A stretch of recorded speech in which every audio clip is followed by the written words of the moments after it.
In this episode of my podcast, Relentless Life on Your Terms, episode 17, I sit down with Michael Lane. Michael Lane is the Director of Australia for Success Resources.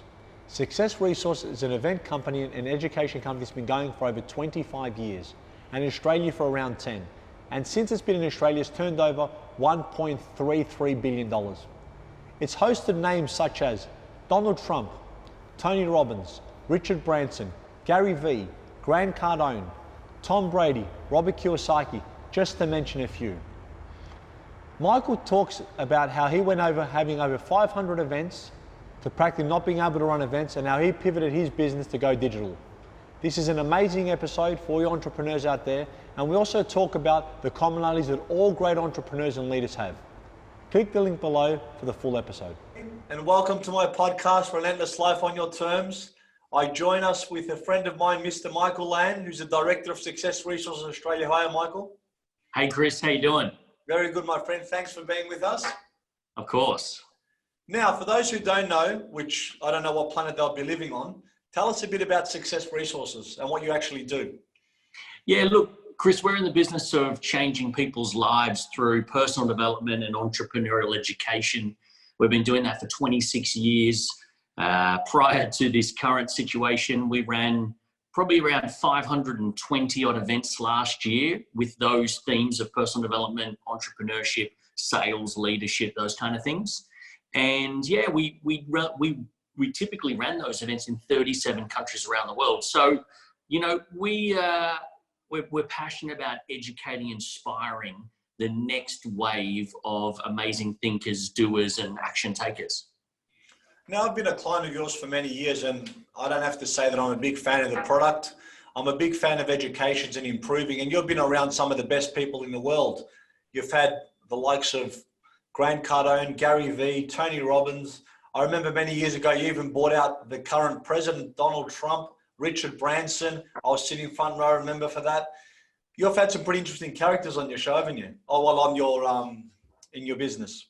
We have. Look, you know, we partner with the world's best in their field, and we look for people who are doing amazing things, have done amazing things, you know, whether they're entrepreneurial celebrities, sporting athletes, fashion designers, Hollywood, anyone who's got a story and a success journey.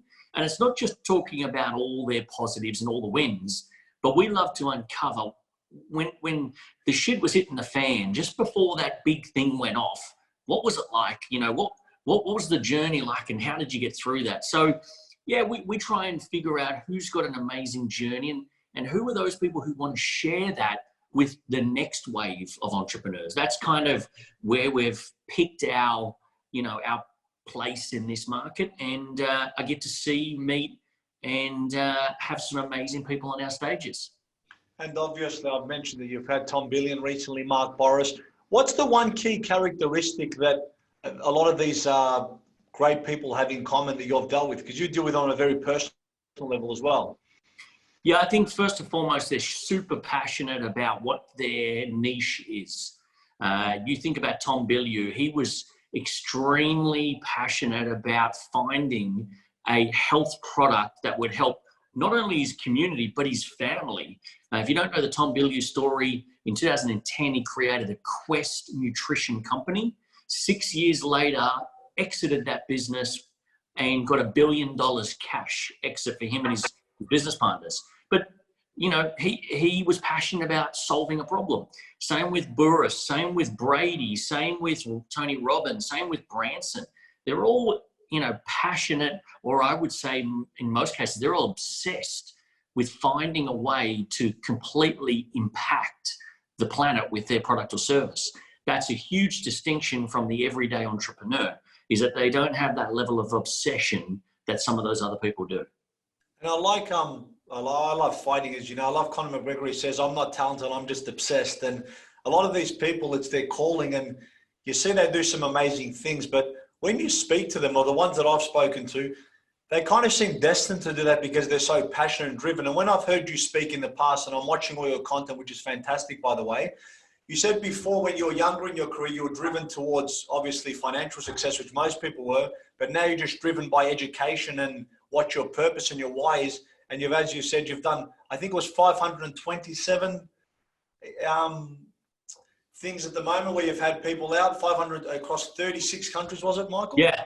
So last year we ran 520 plus events in 37 countries. That's 10 a week somewhere.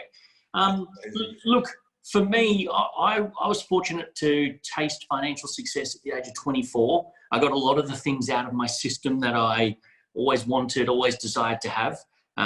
It did leave me with wanting more, and that more was a more fulfilling, a more value around happiness.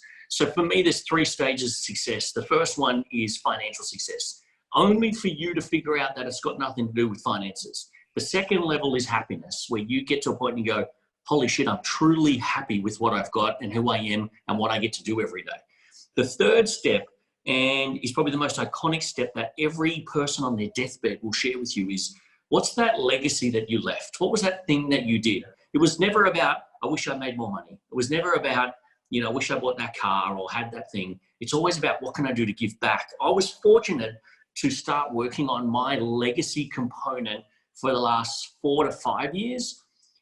I get a much greater sense of happiness and joy from seeing somebody else's life impacted, which creates happiness for them. I started a charity fund 12 months ago, and we've done some amazing things with that. I've just figured out that for me, helping people identify their happiness, I get a greater feeling than any financial, anything like that. So yeah, I think that's, helped me. And if you look at a lot of the successful people on the planet, there is a blueprint they follow. And that legacy component comes in at some point.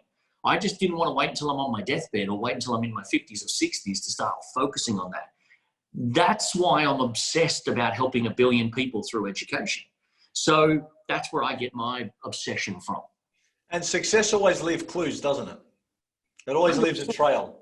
It does, but so does failure.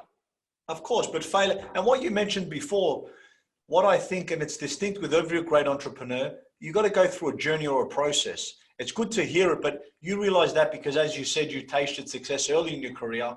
I'm currently 40, and I kind of early was in the property market and tasted being 20 years in the industry. And I guess as you get older, you start to value things differently, and you start to approach things differently. Financial success is probably people's instant gratification, something they're drawn to early. But as you get older and more mature, you want to think about leaving a legacy. I know you've got you've got 2 children too, haven't you, Michael? I do. And I've got 4. And I know you start to think a lot more about what can I teach them and what can I leave them in terms of a legacy. And that doesn't just mean financial, does it? No, definitely not. Do you mean, again, I have had some financial success in my life, and I've seen some of that creep into my son, who's now 8. He gets to fly at the front end of the plane until he's old enough to sit at the back by himself. But again, there's lessons and experiences I want to teach him. Right now, he earns money every single week. He has this little side hustle. 25% of that is taxed, if you ask me, and it goes into a future thing for him to be able to do some stuff with down the track. So I'm not trying to buy him stuff. I'm trying to teach him stuff.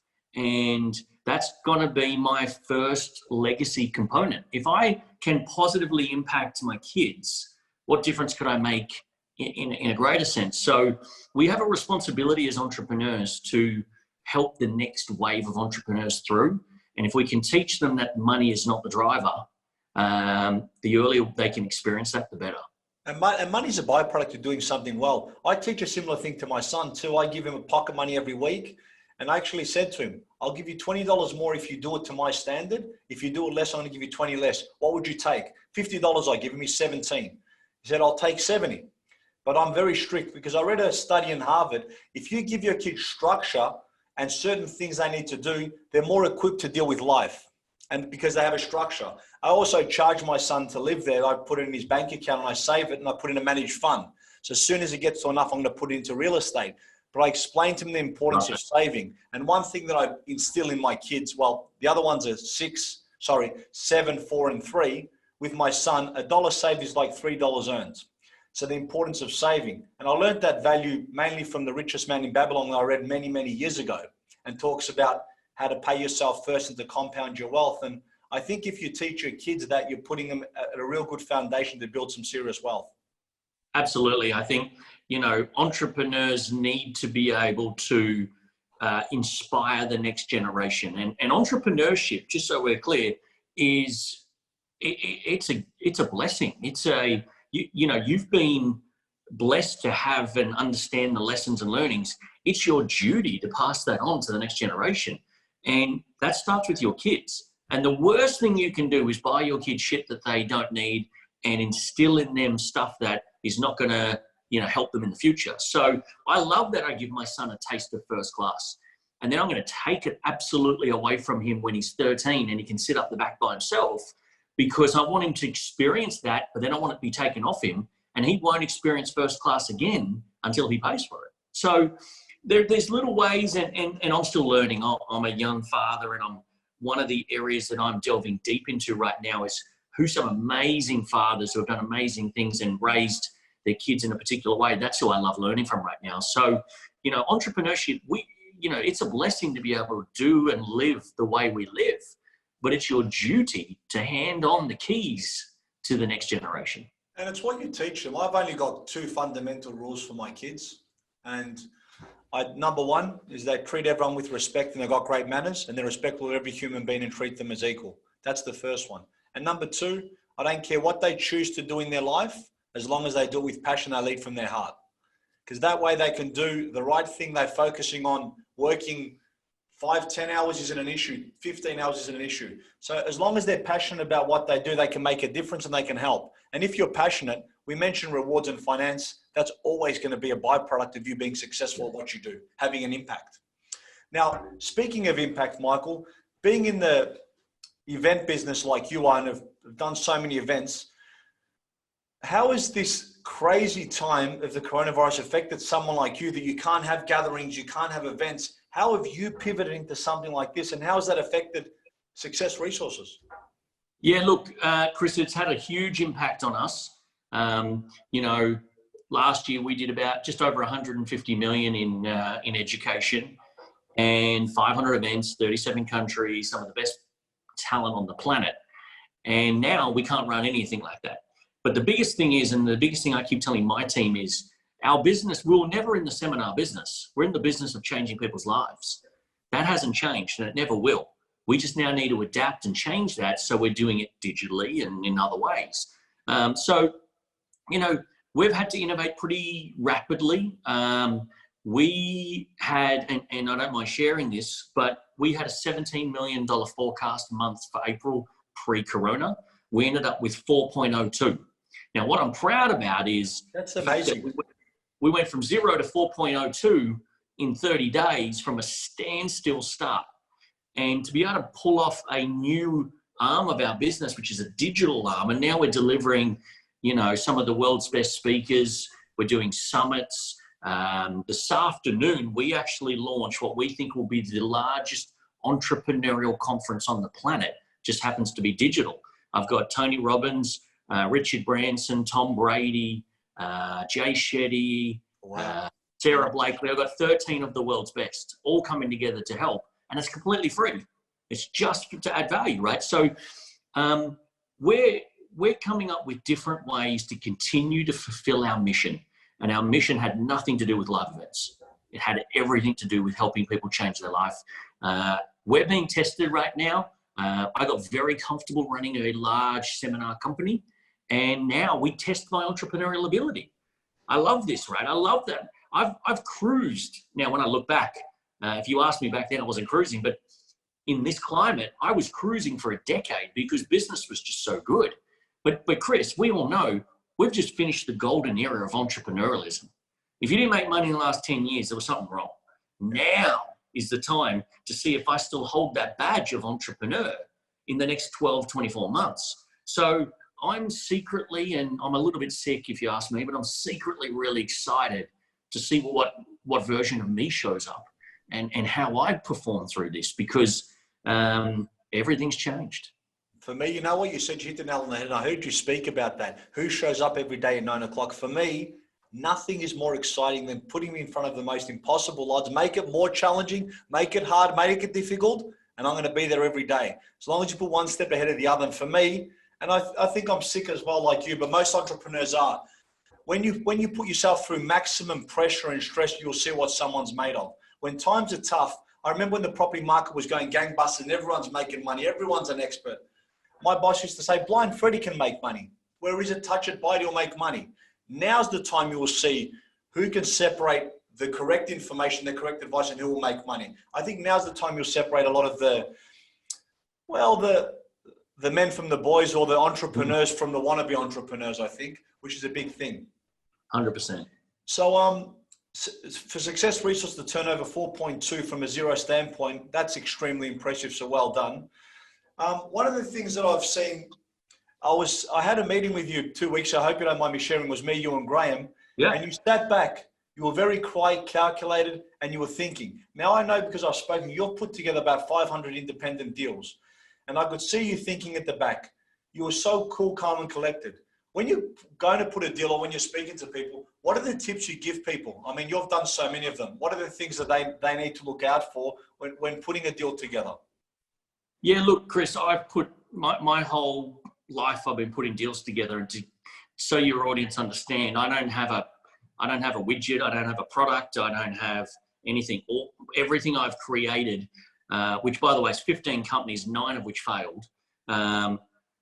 I have my whole business is built on me coming up with a creative idea and finding a joint venture partner, finding somebody who's going to help me scale the thought process or the ideas. So, yeah, look, there's many ways to value a deal. There's many ways to partner with somebody. A couple of the key things that are most important is make sure you've got a product or service that you are passionate about delivering, because it will get tough. And the only thing that's going to get you through that is you getting up every day and getting to hopefully a level of obsession. And before answering the rest of that question, I want to make sure the audience understand what I mean. I think first and foremost, you need to identify what you're passionate about. There's many different types of passions. You need to figure out the one that's going to slowly move into a purpose that's bigger than you, that's bigger than your family, bigger than your community. And then you want to turn that purpose into an obsession. They're my 3 steps on what every deal maker, business owner, entrepreneur should be looking at. So once you've identified that and you're passionate about something and you've turned it into your purpose and now it's an obsession, it's easy to play the game, because you got to understand the rules of the game. Once you understand what you're obsessed about, a different person shows up every day. The person at 5:30 a.m. that wakes up obsessed is different to the person who wakes up at 5:30 who has no inspiration.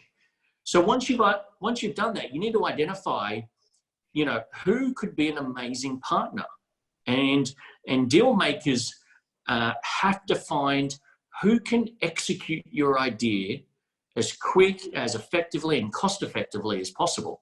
So for me, my whole fundamental, Chris, and you and I have spoken about this at length, is I don't like taking 100% of any deal.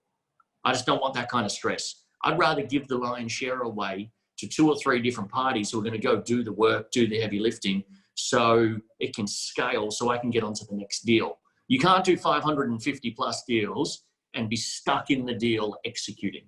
So if you're an entrepreneur listening to this, first and foremost, are you a strategist or an executioner?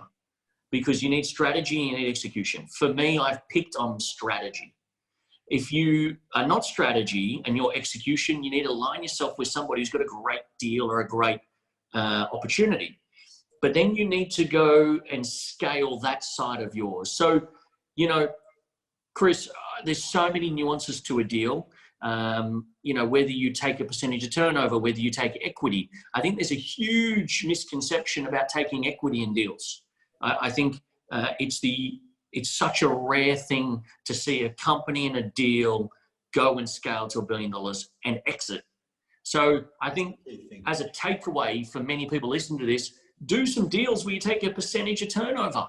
Keep the equity with the business owner or with the other partner, but you take a percentage of turnover. I think I shared recently on my Instagram and LinkedIn, Kanye West took 11% paid quarterly on a $1.5 billion deal. He left 89% with the people who are going to produce it, distribute it, sell it, wholesale it, all that. He took 11% for strategy. And I think that's what people need to start to understand. You've changed my perception on that, but if you get 50% equity of zero, it's still zero, isn't it? Getting something now, and I know you speak a lot about, I watch your things, as I said. I know you're a big fan of Jay-Z because of what he's done professionally as well. And out of the three people, I know you said you'd have Jay-Z, Richard Branson, and the third one was it Gary Vee? No, I think it was it Oprah?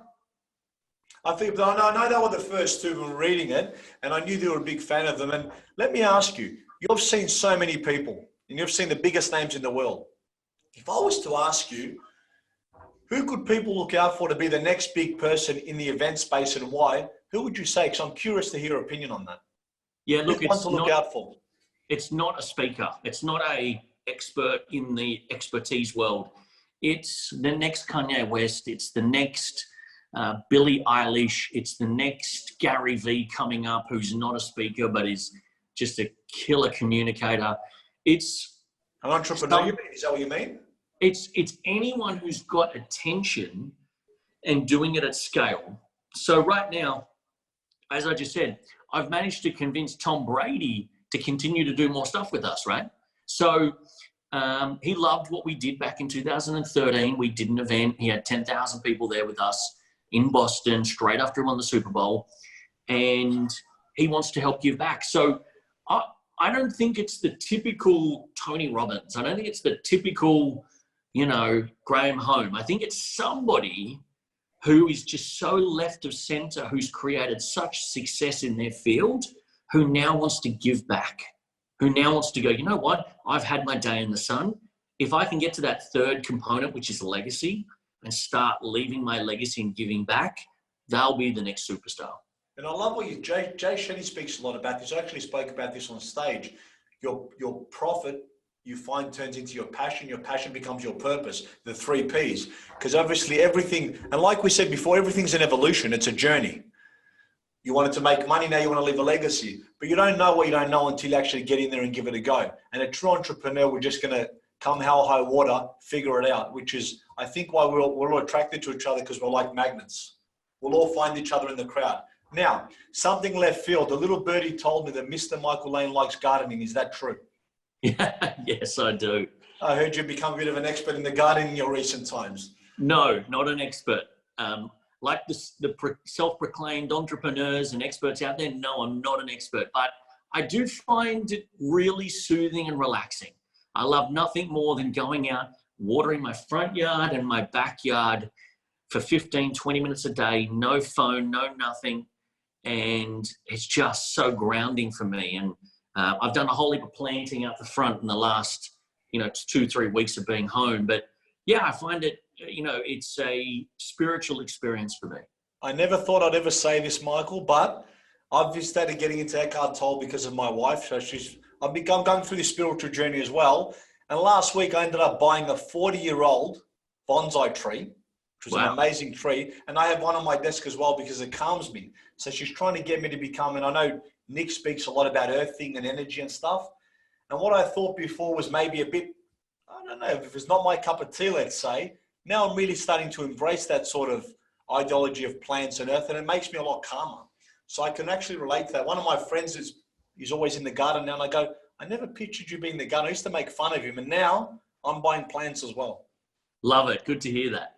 So one takeaway for all the entrepreneurs listening out there, for someone that obviously was predominantly in the event space and was able to pivot a massive $17 million month, could still do 4 million from zero, which hats off to you, is awesome. What would you say to them? Look, the only way that, there's 2 ways that I took it from 17 to 0 back up to 4. And that was, I'm super passionate about delivering my message. And I think if you've heard from today, passion is going to be great. You need to turn into an obsession. Whatever it is you need to do, turn into an obsession. The second reason I got to 4 million is I have an amazing team that I can delegate my crazy ideas to. If you don't have a team, you don't have a business. I really think you need to find ways and find people around you who can scale your ideas. The team that can execute, though, especially. A team that can execute. 100%. So I think if you're listening to this, if you're an entrepreneur, you need to get out of the way of the revenue-making opportunity. You need to delegate the revenue-making opportunities to a team who can scale it. Most of my businesses that failed early, Chris, was me as the strategist and the executioner. And it was only ever capped to how many hours I had, much time I had. As soon as I got out of the way of the revenue generation, things started to flow for me. So find that obsession, find a team who can scale it, someone you can delegate it to, and then work tirelessly for the next 15 to 20 years, and I reckon you'll make it. You'll become an overnight success. That's it. So basically, too, I think it hit the nail on the head. If you find your passion, like the second rule I give my kids, everything else will work out. Money will work itself out. Michael, as always, thank you very much for sharing everything with all of our audience. Love speaking to you and always sharing views. Speak to you soon. Stay safe. Thanks, Michael. Thanks, Chris. Appreciate it. Bye.